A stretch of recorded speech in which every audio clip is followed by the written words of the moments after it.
নবী ইউনুস আলাইহিস সালাম বহু বছর ধরে তার জাতিকে এক আল্লাহর ইবাদতের দাওয়াত দিচ্ছিলেন, কিন্তু তারা তাকে অস্বীকার করলো, উপহাস করলো, তার কথা শুনল না।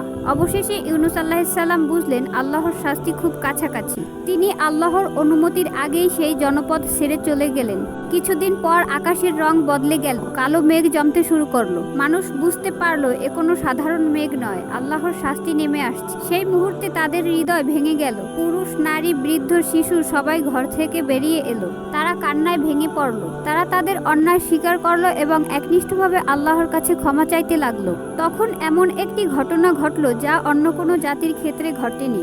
আল্লাহ তাআলা তাদের তওবা কবুল করলেন এবং তাদের উপর থেকে শাস্তি ফিরিয়ে নিলেন। কুরআনে আল্লাহ তাআলা বলেন, ইউনুসের জাতি ছাড়া এমন আর কোনো জনপদ ছিল না যারা ঈমান আনার পর তাদের ঈমান তাদের উপকার করেছে।